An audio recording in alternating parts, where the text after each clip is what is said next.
माननीय प्रोफेसर मनोज कुमार झा जी। माननीय उपसभापति जी, आपका बहुत बहुत धन्यवाद। मैं सिर्फ ये कहना चाहूँगा, आज सुबह जब पता चला कि economic situation in the country पर शॉर्ट ड्यूरेशन डिस्कशन है, तो मुझे कभी नहीं लगा था कि हमारी पूरी बातचीत टैक्सेशन, फॉरेन एक्सचेंज रिजर्व्स और वगैरह वगैरह की चीज़ों में रहेगी। अर्थव्यवस्था का वो एक चेहरा हो सकता है, लेकिन एक जनप्रतिनिधि जो राज्यसभा और लोकसभा में बैठे हुए हैं, उनके लिए आर्थिक परिस्थिति पे जब हम बात करते हैं ना, तो सर सबसे पहले गरीब की थाली नजर आती है। गरीब की, आप फॉरेन एक्सचेंज रिजर्व कुछ भी रख लो, लेकिन अगर गरीब की थाली में ऊपर परिलक्षित नहीं हो रहा है तो फाइल भी किताबी है और गांव भी किताबी। मैं सिर्फ, और हाँ, बहुत बढ़िया कहा जावड़ेकर साहब ने कहा 80 करोड़ लोगों को, हालांकि मैं उस शब्द का इस्तेमाल नहीं करूंगा कि मुफ्त कुछ नहीं होता सर।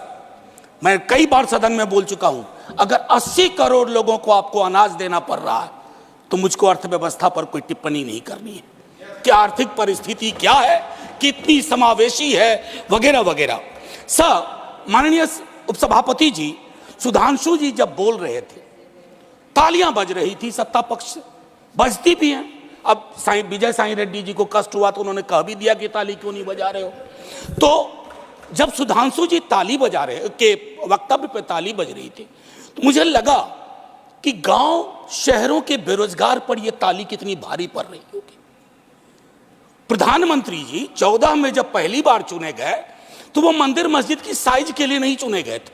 2 करोड़ प्रतिवर्ष नौकरियां उनका वादा था। 2 दाहें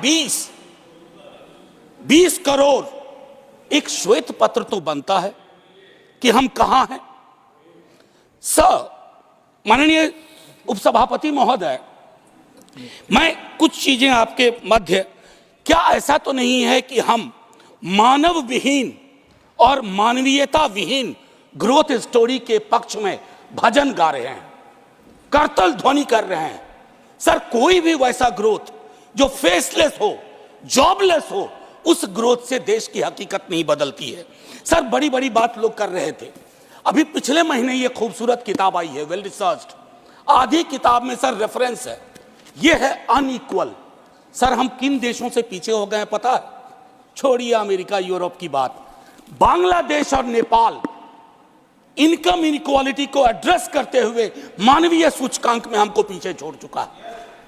ये है सर दस्तावेज, ये अनइक्वल स्वाति नारायण की। बीते दिनों बिहार में एक जातिगत सर्वेक्षण हुआ।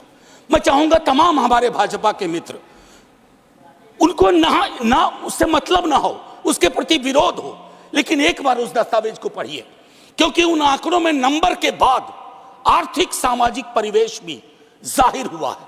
और तब प्रधानमंत्री जी, पुनः ले जाऊंगा 14 में बिहार गए थे, बिहार को स्पेशल स्टेटस की बात वो करके आए थे, हाजीपुर, दरभंगा, पटना।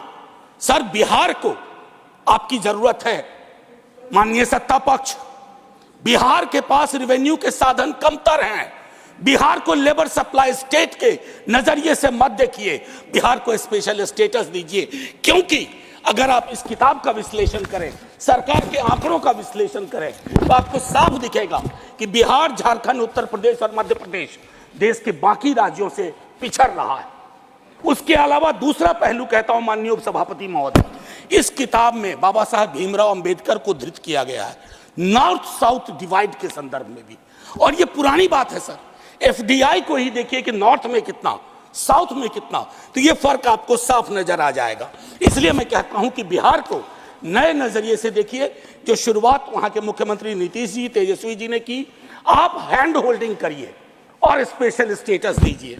दूसरी चीज सर, अगर मनरेगा में रूरल डिमांड बढ़ रहा है तो रूरल डिस्ट्रेस को एक्नॉलेज करिए। उसको एक्नॉलेज किए बगैर बात नहीं बनेगी।